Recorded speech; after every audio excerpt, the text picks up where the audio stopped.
જૂન 7 તારીખ છે ને, 7 જૂન 2025 આજે ભીમ એકાદશી છે અને આજે આપણે આ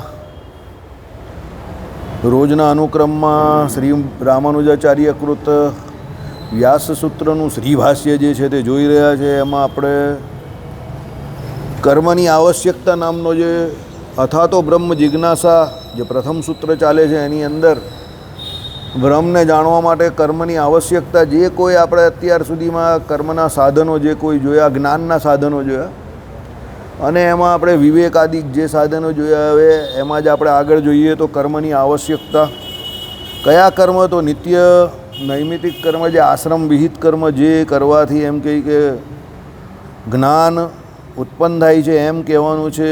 આ ઉપર બીજી શ્રુતિ પણ છે, વિદ્યામ ચા વિદ્યામ ચ યસ્ત દ્વૈદો ભયમ સહ અવિદ્યયા મૃત્યુમ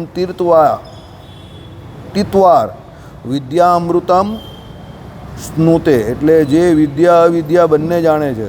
અવિદ્યા એટલે કર્મ વડે મૃત્યુને તરીને, વિદ્યા જ્ઞાન વડે અમૃતને પામે છે. અત્રે અવિદ્યા શબ્દનો અર્થ વર્ણાશ્રમ વિહિત કર્મ થાય છે. અવિદ્યા વડે એટલે અર્થાત કર્મ વડે,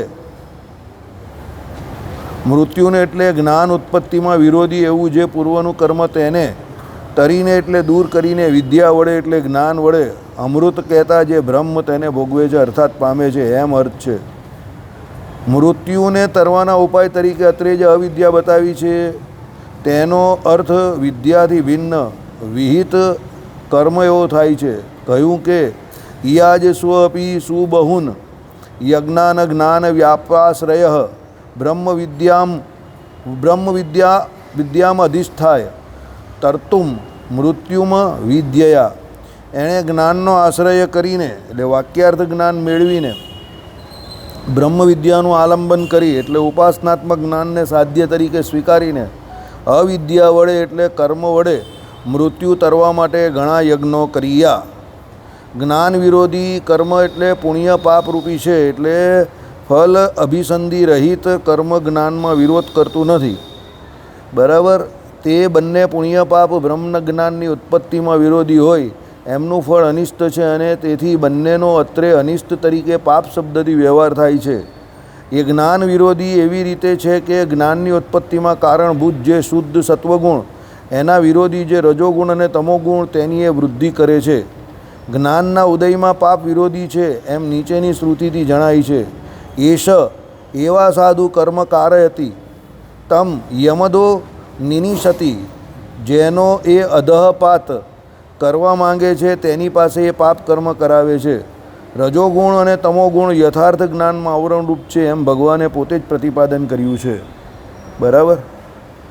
હવે આ બધું એટલા માટે એકસાથે વાંચ્યું, બધું એકબીજાને જોડતી કડીરૂપ છે. લાંબુ તમને બહુ લાગે, કદાચ અઘરું પણ લાગ્યું હશે. આજે 11 છે, ઘણાએ નિર્જળા એકાદશી કરી હશે. બરાબર. વાયર ઉપરથી બધા છૂટા લટકતા હશે. બરાબર. પણ હવે જે હોય તે હવે એની કામ એ કરે, આપણે આપણું કામ તો કરવું પડે ને. એટલે આપણે આપણું કામ કરીએ રાખવું. કર્મનો સિદ્ધાંત જ આપણે આ શીખી રહ્યા છીએ. તો કર્મ શું છે એ જ પહેલાં સમજીએ. કયું કર્મ આવશ્યક છે? તો શું કહ્યું કે ભાઈ કર્મ વડે મૃત્યુને તરીને જ્ઞાન વડે અમૃતને પામે છે. એટલે અહીં જે વર્ણાશ્રમ વિહિત કર્મ થાય છે એની વાત કરેલી છે. પહેલાં આપણો વર્ણ કયો છે અને આપણો આશ્રમ કયો છે એને જાણીને શિક્ષાપત્રીમાં આપણે જે કોઈ કર્મ કરવાના કયા હોય એટલે જે શ્લોકો એ પહેલાં શોધવા પડે. એ શોધીને પછી વિહિત એટલે વર્ણાશ્રમ મુજબ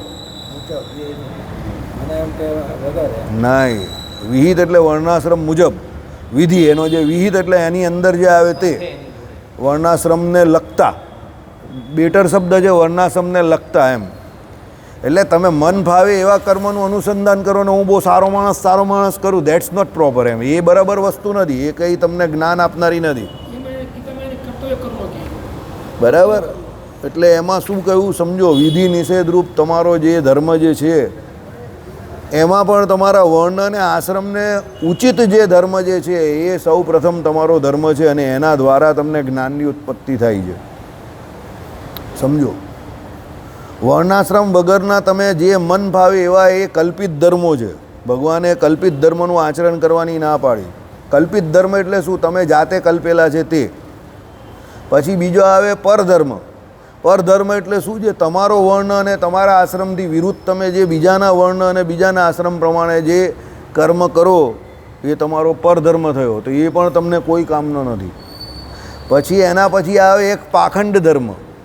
પાખંડ ધર્મ એટલે કરને કા 54 કા સિંદૂર ઓપરેશન અને બતાને કા 1 રૂપિયે કા, બરાબર, એ પાખંડ ધર્મ છે. સામાન્ય રીતે આ બધા જે કોઈ નેતા અભિનેતા હોય ને એ પાખંડ ધર્મનું અનુસરણ કરતા હોય, કારણ કે એ લોકોને પબ્લિસિટીની જરૂર હોય. એ લોકોનું જીવન આખું એડવર્ટાઇઝમેન્ટ પબ્લિસિટી પર જ ચાલતું હોય, એટલે એ લોકો 4 આનાનું કરે ને રૂપિયાનું બતાવે. એટલે તો કહું રૂપિયે કા 54 કા સિંદૂર રૂપિયે કા कैसे वो दिखाने का उन लोगों का है, બરાબર. એટલે કહેવાનું તાત્પર્ય શું છે? આ બધા ધર્મોથી ભગવત ભક્તે દૂર રહેવાનું છે. કયો ધર્મ મેં તમને દૂર રહેવા માટે કહ્યો? પાખંડ ધર્મ, પરધર્મ અને ત્રીજો કયો? કલ્પિત ધર્મ. આ ત્રણની શિક્ષાપત્રીમાં ભગવાને વાત કરેલી છે. કલ્પિત ધર્મ એટલે તમે જાતે કલ્પેલો જ તે, તમને એવું લાગે કે આ કર્મ કરવાથી બહુ સારું થશે, પણ શાસ્ત્રોમાં એનો કોઈ ઉલ્લેખ હોય નહીં. દાખલા તરીકે એક મોટા વ્યક્તિ કહેતા હતા કે મંદિરના દરવાજા સંડાસ કર્યા પછી લોકો ધોવા જતા હતા. મંદિરના દરવાજા એટલે સંડાસના દરવાજા ધોઈ. હવે સંડાસના દરવાજા ધોવું એવું કોઈ જગ્યા પર લખ્યું નથી. તમારા હાથ ધોવાનું કહ્યું 9 ને 7 16 વખત, પણ ટોયલેટના દરવાજા ધોવાનું કોઈ જગ્યા પર કહ્યું નથી. હવે લોકો શું કરે? ડોલ લઈને ટોયલેટના દરવાજા ધોઈ નાખે. હવે એને કારણે થાય શું? પેલા દરવાજા જલ્દી ખલાસ થઈ ગયા બધા, કેટલા બધા કરેલું જ એવું લોકોએ. હસવાની વાત નહીં, આ બહુ મોટા વ્યક્તિએ અમને કહેલી આ વાત કે આ કલ્પિત ધર્મ છે, આવું ન કરો એમ, કે તમારે લીધે મંદિરના દરવાજા બધા લાકડાના સડી જાય છે. પછી આ બધા પ્લાસ્ટિકના ફાઈબરના નાખવા માંડ્યા, બરાબર. હવે એ કોઈક જગ્યા પર કશેથી કંઈ સાંભળવું હોય એટલે પેલો શું કરે? એ પોતે તો બધું જે એની દૈહિક ક્રિયા કરીને આવી ગયો, પછી એણે જે હાથ પગ ધોવાના એ તો ધોયા, પણ પછી ડોલ લઈને સીધા બધા દરવાજા જ ધોવા માંડે. સમજો, કલ્પિત ધર્મ છે. બીજ ખબર નહીં હવે કોણ ધોતું હશે. હવે ઘરમાં તો કોણ એને ધોકડી ધોઈ નાખે જોઈએ ધોવા જાય તો, બરાબર. પછી જો આ આપણે બીજા કલ્પિત ધર્મ તમને કહું ને, મારી પાસે તો બહુ છે, લાઈન છે. આ ઘનશ્યામ મહારાજ પાસે પેલા ચરનારવિંદ છે ને, હવે એ સોના ચરનારવિંદ છે, લાકડાના કાસ્ટના, ખાલી આમ જ મૂકેલા છે. તો પેલો બિચારો કોઈ દર્શન કરતો હોય તો પેલો આવડો હાથ કરે અને સીધો છે ને એ ચરનારવિંદને જ પકડવા જાય. હવે એમાં એને શું ખુશી મળી જાય? પછી આ બધા મંદિરના દરવાજા જે ભગવાનના ઠાકોરજીના છે ને એ બધા દરવાજાને પગે લાગે બધા. પેલા સોનાના દરવાજા આમ કરીને દરવાજાને પગે લાગે. હવે એના હાથથી એ હાથમાં પરસેવો હોય હાથ, એટલે બધા દરવાજા બધા કાળા પડી જાય, કાળે કરીને, કારણ કે પેલા બધાના હાથમાં જે હોય તે લાગે. આ કઈ જગ્યા પર એવું લખ્યું છે કે દરવાજાને પગે લાગો? આટલા મોટા ભગવાન સામે ઊભા રહેલા છે, તો દરવાજાને પગે લાગવાનો શું મિનિંગ છે? કઈ જગ્યા પર લખ્યું કે ભાઈ દરવાજાને પગે લાગો? ઘણા તાળાને અડે. હવે બધા એવા મન ફાવે એવા બધા ધર્મ છે. આ બધા કલ્પિત ધર્મોનું આચરણ છે સરમો. પછી આ રાત્રે હવે પેલું જો શયન આરતી વાળું પણ એક નવું તૂત ઊભું કરેલું છે. બધી લાઇટ બંધ કરીને બધા બેસી જાય છે તે. ભાઈ એવું કઈ જગ્યા પર કહ્યું કે લાઇટ બંધ કરીને તમે નીચે બેસીને દર્શન કરો? આ તો બંડિયાઓની સ્ટાઇલ છે કે આરતીમાં એ લોકો બધાને બેહાડી દે છે. કયા શાસ્ત્રમાં એવું લખ્યું કે ભાઈ બેઠા બેઠા આરતી કરો? ઠાકોરજીની આરતી ચાલે છે અને તમે બેસી જાઓ છો? તમે એક બાજુ એને અનંતકોટી બ્રહ્માંડના નાથ કહો છો, એની આરતી ચાલે છે.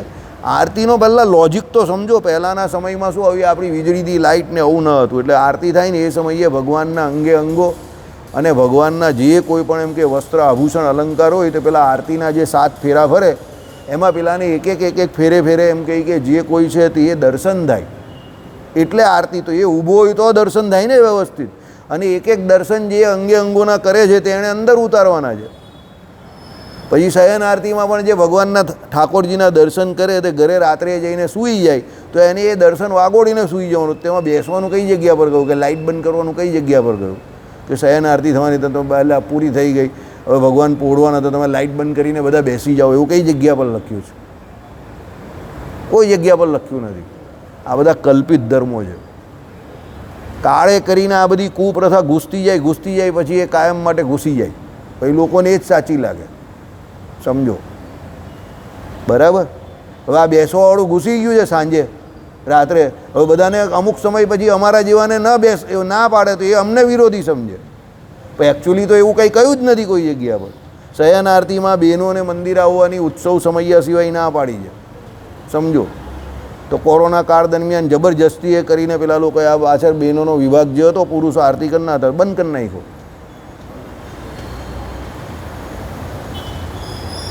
બરાબર, આઈડિયા આવી ગયો તમને? આ કલ્પિત ધર્મો છે, આ બધા પોતાના મને કરીને કલ્પેલા ધર્મો છે.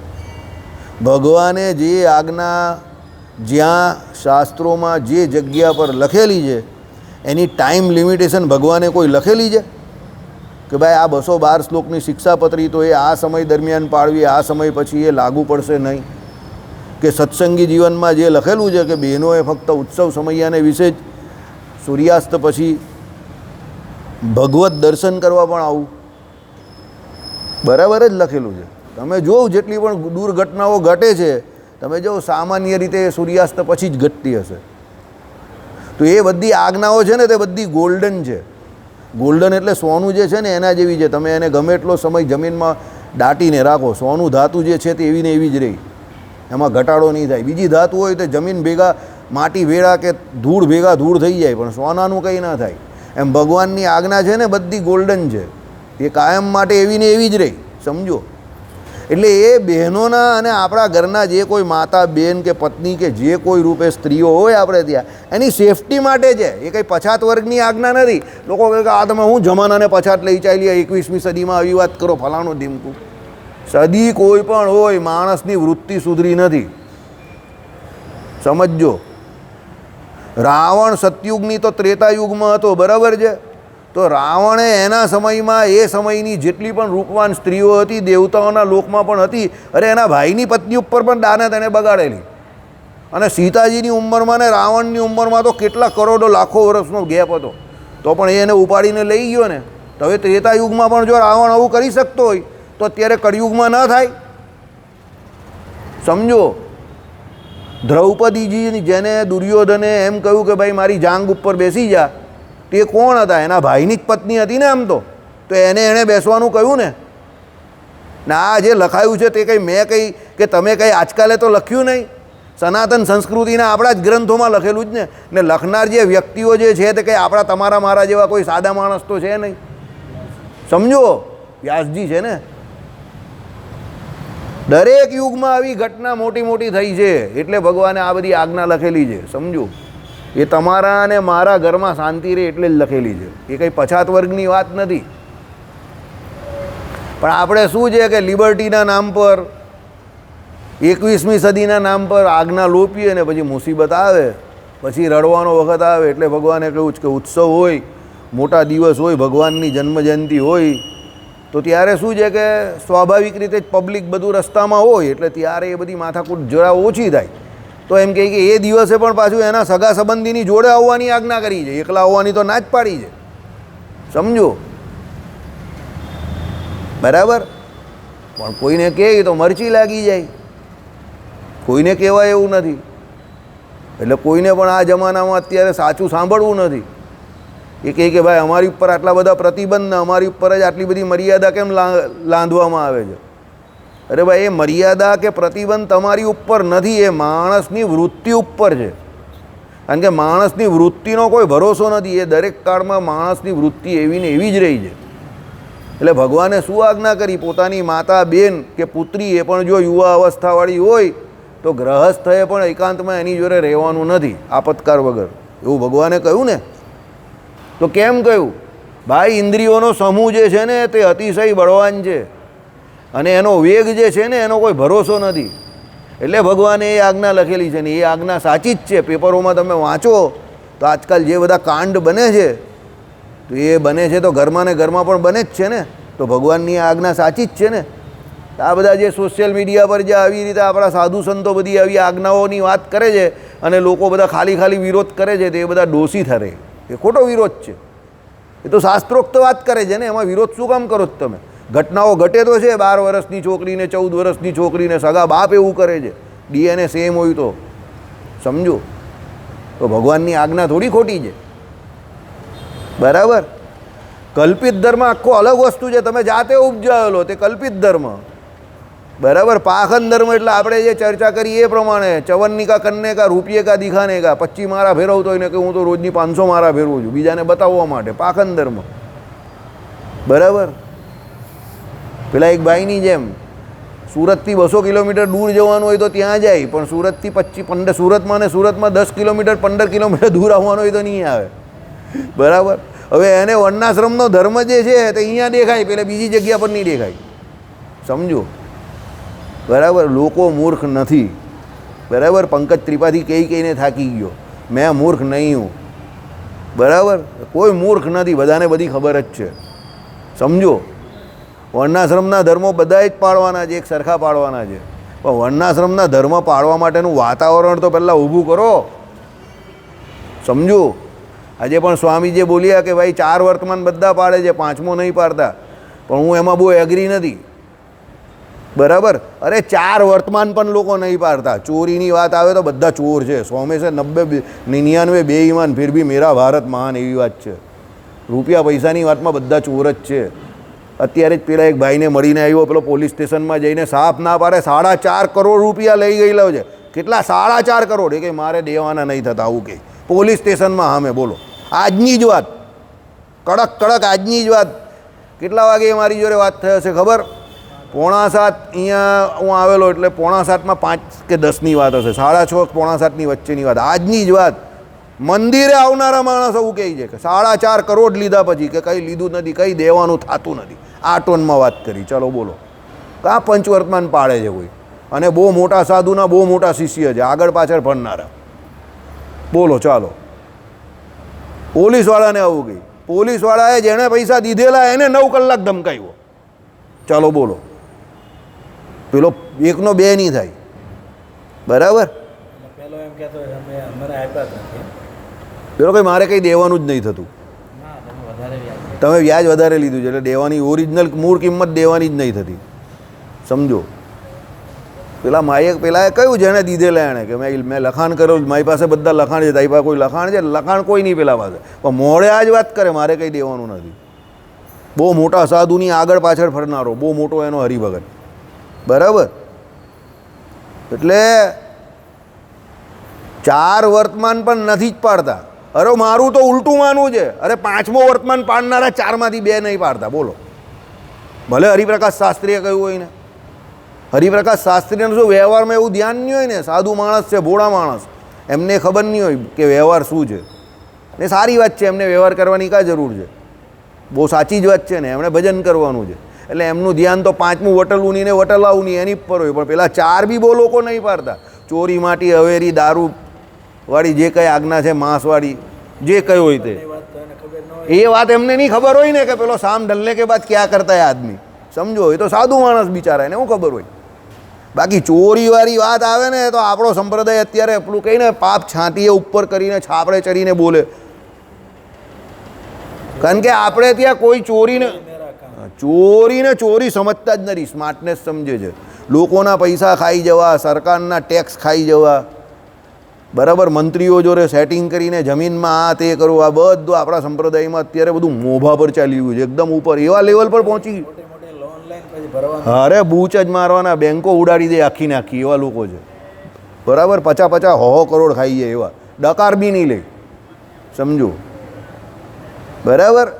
એટલે કે આમાં શું છે સમજો, હરિપ્રકાશ શાસ્ત્રી ખોટા છે કે એમનો કંઈ વાંક છે એવું હું અહીંયા સાબિત કરવા નહીં માંગતો, પણ આમાં શું હોય, તમારો કયા ફિલ્ડનો કેટલો અનુભવ છે એની પર બધો આધાર છે, બરાબર. અમે લોકો બહાર ફરતા હોઈએ ને અમારો અનુભવ એ પણ હોય એટલે આપણે ખબર પડે કે વટલવુંની ને વટલાવુંની એ તો બધા બહુ પાડવાવાળા છે કે ભાઈ પાણી નહીં પીવું, આના ઘરનું ને આનું આમ નહીં કરવું ને તે નહીં કરવું, પણ બૂચ મારવાવાળા તો એનાથી વધારે છે.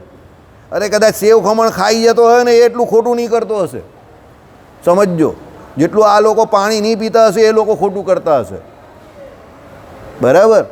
એટલે 4 વર્તમાન પણ વર્તમાન અત્યારે સંપ્રદાયમાં મુખ્યપણે રહ્યા જ નથી, હું તમને ચોખ્ખી વાત કરી નાખું.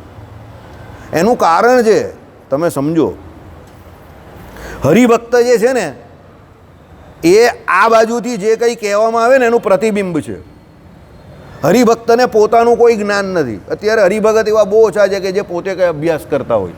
એટલે આ બાજુથી જે કહેવાતું હોય એનું પ્રતિબિંબ છે. તો આ બાજુથી જ બધું આવું ચાલતું હોય તો પેલી બાજુ એવું જ ચાલવાનું ને. સમજો બરાબર? એટલે તમારે તમારા ધર્મો શીખવા પડશે. અને જે આ હરિપ્રકાશ શાસ્ત્રી જેવા છે એ જેમ કથામાં એકદમ ન્યુટ્રલ થઈને કહે છે એ પ્રમાણે વક્તાઓએ પણ કહેવું પડશે કે આ તમારા ધર્મો છે. ભલે એ કડવા લાગે, ભલે સામેવાળા 90% લોકો ન પાડતા હોય, પણ એને એ કહેવાની જરૂર તો છે જ કે આ તારો ધર્મ છે. સમજો. અને તમે ખોટી ખોટી વાત કરો એને બણગા ફોડો, દાદા ખાચર જેવા છો ને આના જેવા છે ને બહુ મોટા અને પેલા ને ફલાણા. કોઈ મોટા નહીં, બધા ખોટા છે, હાવ ખોટા છે. સમજો, હાવ ખોટા એટલે હાવ ખોટા છે. બરાબર? એટલે પહેલાં પંચ વર્તમાન પાળવાની વાત કરો. બરાબર? પંચ વર્તમાન પહેલાં કયા છે તે ખબર છે? ત્યાગીની વાત નહીં કરતો હું, ગ્રહસ્થની વાત કરું છું. તમારા પંચવર્તમાન તમને ખબર છે? તમને ખબર પણ નહીં હશે અહીંયા બેઠેલા ઘણાને. હું પંચવર્તમાનની વાત કરું છું પણ તમને ખબર પણ ન હશે. ખબર છે ભાઈ? એ તો પાંચમો છે, છેલ્લો. પહેલું કયું છે? પહેલો પછી માટી. માટી એટલે સમજ્યા? માંસ. પછી અવેરી. અવેરી એટલે વ્યભિચાર ન કરવું, એટલે પર સ્ત્રી ગમન ન કરવું. હવે પર સ્ત્રી ગમન ન કરવું એ પણ આપણે અહીંયા બોલીએ છીએ. અરે બધા તિલક ચાંદલાવાળા બધા બહુ 62 થઈ ગયા છે, કેવું નહીં મારે તમને. સમજો, બધા મંદિરે બી હોર્ન બજા કે પોપ્પો કરે છે. હસવાની વાત નહીં કરતો, આઈ એમ નોટ જોકિંગ. હું અમુક બાબતમાં હસવાની વાત નહીં કરતો, હું બહુ ગંભીર છું. લોકો મંદિરે બી એવી દ્રષ્ટિએ જોઈ છે, ભગવાન બચાવે. દ્રષ્ટિએ જોઈ છે તો બહુ સામાન્ય બાબત છે. મંદિરમાં પણ લોકો એવું શોધતા ફરે છે. મારે કંઈ કહેવું નથી, બોલો. મંદિરમાં પણ બધા કનેક્શનવાળા છે. સમજો, મંદિરની બહાર પણ તિલક ચાંદલો કરેલા લોકો બધા હવેરીમાં પણ બહુ ગયેલા છે. એટલે હું કહું એ ધરમસિંહ ભગત બહુ સાચું બોલેલા કે વટલુની ને વટલાવુની એ પાંચમો જે છે ને વર્તમાન, એ તો ઘણા બધા લોપતા હશે, એ છોડો. પણ એનાથી વધારે પેલા 4 વર્તમાન છે ને, એ 4માંથી 2 મોટા વર્તમાન નહીં લોકો પાડતા. એ આ 2, અવેરી અને બીજો કયો? અસ્તેય એટલે ચોરી. યાદ રાખજો, નક્કામો પૈસો છે ને કે ખોટો પૈસો તમારી પાસે ખોટું કામ કરાવશે અને કરાવશે જ. પૈસો જે માર્ગે આવે એ માર્ગે જ જાય. સામાન્ય રીતે જે વ્યક્તિ વ્યભિચારી હોય એનો પૈસો પણ સામાન્ય રીતે ખોટી જગ્યા પરથી જ આવતો હોય. જોયા કરજો, સમજજો. 11સને દાડે આ બધી બહુ વાત કરવા જેવી નથી, પણ હું જાણી જોઈને કરું છું. સમજો કે ભાઈ આ વર્ણાશ્રમના ધર્મોની વાત આવે કે એનું પાલન કરવાથી મોક્ષ થાય એવું દરેક શાસ્ત્રોમાં કહ્યું છે. પણ વર્ણાશ્રમના ધર્મોમાં સૌથી મુખ્ય બાબત તો આ 5 વર્તમાન જ છે, બંનેના છે. એવું નહીં કે ત્યાગીના નથી, ત્યાગીના પણ છે. એના પણ જે કોઈ નિષ્કામ નિસ્નેહ આદિક જે કોઈ એના પણ 5 વર્તમાન કયા નિર્માણ. બરાબર? પણ એને પાળવાના છે, એમાં આપણે નહીં જોવાનું. જેનું જે ન પાળશે તેણે એનું ભોગવવાનું છે. સમજજો. તમે એમ કહો એકલા સ્વામિનારાયણ બોલવાથી કલ્યાણ થઈ જાય તો કંઈ કલ્યાણ થવાનું નહીં. એનાથી બીજ બળ બંધાશે. ભગવાને પ્રથમના 18માં શું કહ્યું? ભક્તિનું ફળ કોઈક કાળે રઝળતા મળશે. રઝળતા આવો શબ્દ વાપરો છે. ભક્તિ કંઈ એવી રીતે નહીં કરવાની. ભક્તિ કરવાની છે એકાંતિક ભક્તિ, એટલે ધર્મને પણ પૂરતું પ્રાધાન્ય આપવાનું છે, જ્ઞાનને પણ આપવાનું છે, વૈરાગ્યને પણ આપવાનું છે અને ભક્તિ કરવાની છે. પણ સૌથી મોટી વાત આમાં શું છે ખબર તમને? એકાંતિક ધર્મમાં પંચવર્તમાન પાળવાના છે. એ છે પંચવર્તમાન તો હાવ ગૌણ કરી નાખ્યા. કોઈ જગ્યા પર હવે એની વાત પણ નહીં થતી. મને તો એ વાતનું બહુ દુઃખ છે. તમે પંચવર્તમાનની કોઈ જગ્યા પર વાત પણ નહીં થતી હવે. સમજજો, આટલી મોટી કથા વાર્તા ચાલે, તમે કોઈ દિવસ સાંભળો તો એમાં કોઈ દિવસ પંચવર્તમાનની કોઈ વાત જ નહીં આવતી કે ચોરી માટી અવેરી, દારૂ માટી ચોરી અવેરી, વટલુની ને વટલાવુની કે એની જે કંઈ વાત આવે કોઈ વાત જ નહીં કરવા તૈયાર. સમજો. અને પંચવર્તમાન ન પાડે ત્યાં સુધી તો સત્સંગી કહેવાતો જ નથી પેલો. ભલે તિલક ચાલ્લો કરીને ફરતો હોય કે બેવડી માળા કંઠી ધારતો હોય તો તુલસીની. બરાબર? એટલે પંચવર્તમાન તો પહેલાં પાડવાના છે, બધાએ પાડવાના છે. સમજજો. હું ઉલટું કહું છું તમને. પહેલાં 4 બરાબર પાડો, 5મો ઓટોમેટિક પડશે. 5મામાં કેટલો દમ નથી વટલુની ને વટલાવુની. એ તો હાવ સામાન્ય આજ્ઞા જેવું. શું કરવાનું છે એમાં? આનું નહીં ખાવાનું ને આ નહીં ખાવાનું ને પેલું નહીં, એમાં કંઈ મરી જવાના જ તમે લોકો? એ કંઈ બહુ મોટી આજ્ઞા નથી. એ તો આ જે લોકો એ પાડે છે અને બૂચ મારે છે ગામના, એણે જાણી જોઈને એને મોટી બતાવેલી છે, ડ્રાય ફ્રૂટ્સની જેમ. તમને હું ડ્રાય ફ્રૂટ્સ પૂછું એટલે તમે શું કહું? કાજુ, બદામ ને પિસ્તા. તો કાજુનું ઓરિજિનલ ફ્રૂટ કયું છે? બદામનું ઓરિજિનલ ફ્રૂટ ખબર? ને પિસ્તાનું ઓરિજિનલ ફ્રૂટ કયું? તો તમે ડ્રાય ફ્રૂટ કેવી રીતે કહ્યું એને? એ ડ્રાય ફ્રૂટ છે જ નહીં. દ્રાક્ષ છે ને એ ડ્રાય ફ્રૂટ છે, કિસમિસ. એટલે આ અમેરિકા અને આ બધા દેશોમાં જ્યાં જ્યાં આ વધારે થાય જ ને એની ચાલબાજી છે કે કાજુ, બદામ ને પિસ્તા એને મોંઘા મળે એટલે આપણે એમ કે એમાં બહુ પ્રોટીન આવે ને એમાં બહુ એમ કે તાકાત આવતી હશે, બહુ ન્યુટ્રિશિયસ હશે. એવું કંઈ છે નહીં, ફાલતુ વાત છે, બધું માર્કેટિંગ છે, સમજો. બરાબર? એના કરતાં લીલા અંજીર છે, બરાબર? હવે એના પછી સૂકા અંજીર જે થાય જેનું તમે જ્યુસ બનાવીને પીવો તે અંજીર, પછી આ કિસમિસ છે તે આ બધી બહુ ગુણકારી છે, કારણ કે એ રિયલ એના ઓરિજિનલ ફ્રૂટ હોય છે અને એને તમે ડ્રાય કરો છો એટલે એ ડ્રાય ફ્રૂટ છે, સમજો. એટલે આ બધી વાત માર્કેટિંગ બધું ચગાવી નાખેલું છે. વટલુની ને વટલાઓની એટલે શું? બીજાનું પાણી નહીં પીતા હોય, બરાબર? તિલક ચાંદલો કરતા હોય, સોળે જ ખાઈએ, સોળે જ ખાઈએ. અરે જે સોળે કે છે બધું સોળે જોયું છે અમે બધાના.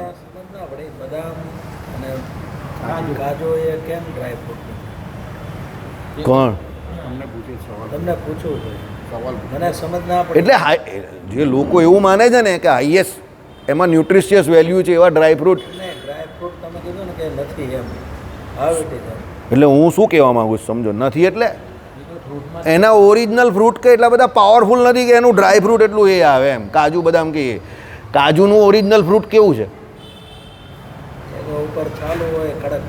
હા, એટલે ઓરિજિનલ પેલું લીલું ફ્રૂટ એવું કંઈ છે નહીં એમ કે એમાંથી એ કાજુ એટલે હવે ઓરિજિનલ કાજુ જેવું જ બને છે, સમજો. એમાં કંઈ ઓરિજિનલ ફ્રૂટ જેવું આવતું જ નહીં. એના દ્રાક્ષ હોય એ તો આપણી લીલી દ્રાક્ષ આવે, તમે એને સૂકવો એટલે કિસમિસ થઈ ગઈ.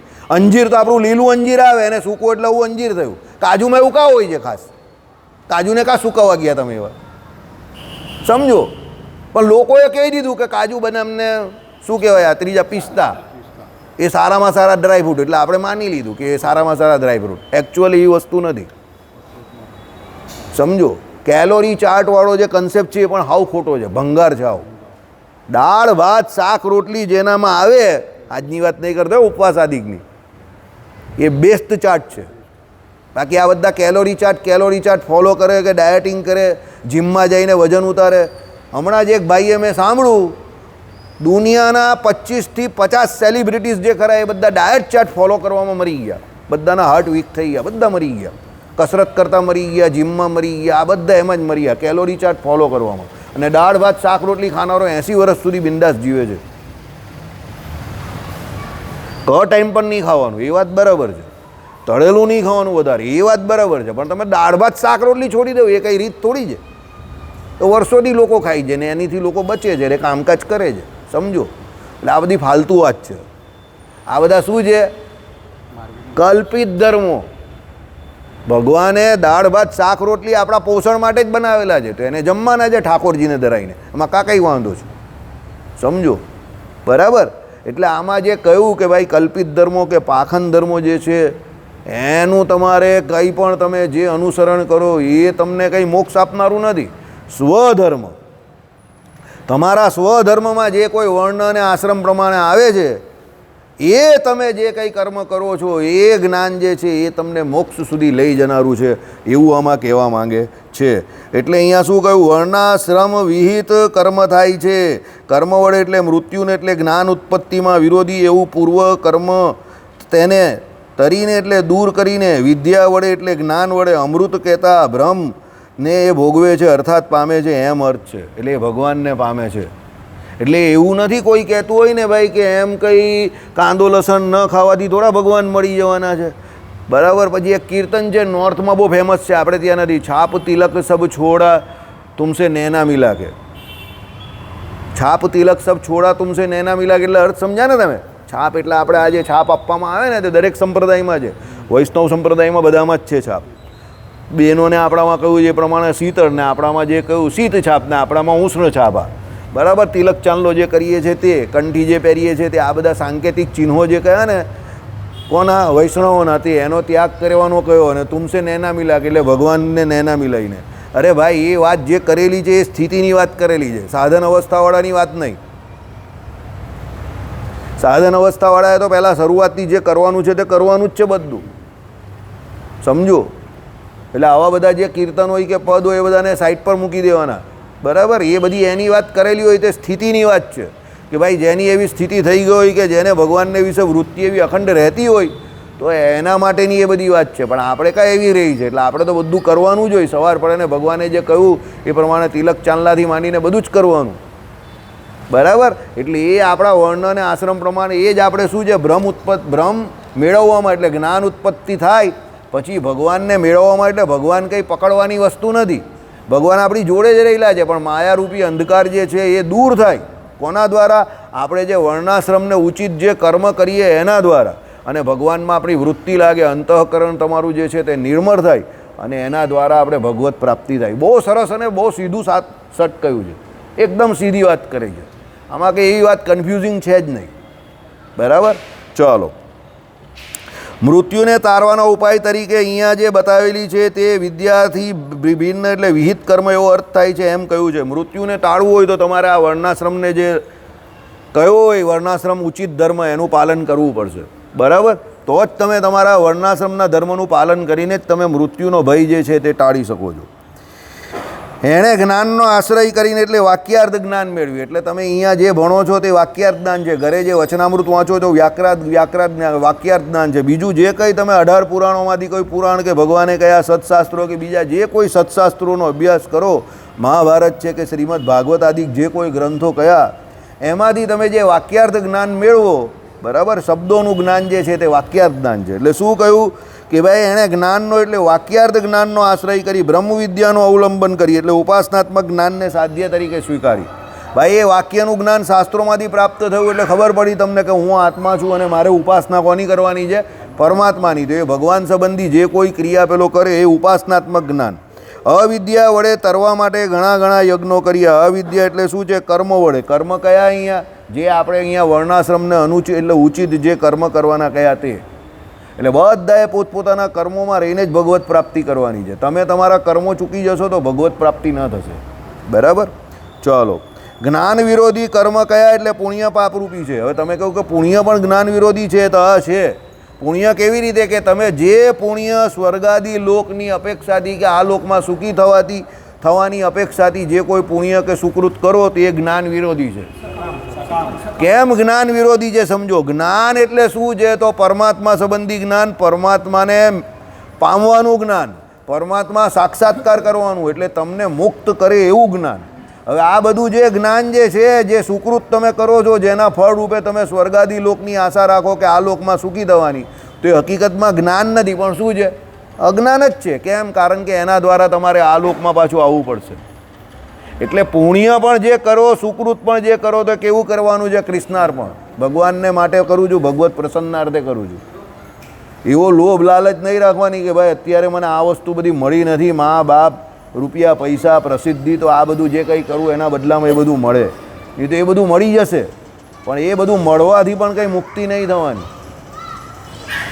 સમજો, બરાબર. કોઈ બીજાને જોઈને આ વસ્તુ આ કરી શકે તો મને પણ આ મળવું જોઈએ એવી આશા નહીં રાખતા. નહીં તો પેલા બીજા જેવા તમે થઈ જશો પણ મુક્તિ ન થશે. એટલે હું તમને કહું છું, કોઈ એક વ્યક્તિ વિશેષને તમારા જીવનમાં આઈડિયલ ન બનાવતા કે મારે આના જેવું કરવું છે, કે આ કરે એટલે મારે પણ કરવું છે. એણે એ પરિસ્થિતિને અનુલક્ષીને એ કામ કર્યું હશે. તમારે અત્યારની પરિસ્થિતિને અનુલક્ષીને તમારે જે કંઈ શાસ્ત્રોમાં ઘણું બધું લખેલું છે, અત્યારની પરિસ્થિતિને તમારી પરિસ્થિતિને જોઈને તમે કરો. આના જેવા જ થવું છે એવું ન થવું, એવું શક્ય જ નથી. તમે બીજા જેવા થઈ જ ન શકો, બરાબર. એ સમય અલગ હતો, અત્યારનો સમય અલગ છે. બુદ્ધ ભગવાને એક જગ્યા પર એવું કહ્યું, વેદને ખોટા કરી નાખ્યા, અને બીજી જગ્યા પર જે વેદને ન માને તે બધા નાસ્તિક કહેવાય. તો ભગવાન પોતે જ વેદને ખોટા કરે ને પોતે જ નાસ્તિક થઈ ગયા. ચાલો બોલો, તેમણે એ પરિસ્થિતિમાં કર્યું તો ભગવાન ખોટું થોડું કરે? ભગવાને તો બરાબર જ કરેલું હોય ને, પણ એમણે વેદને ખોટા કરેલા ને.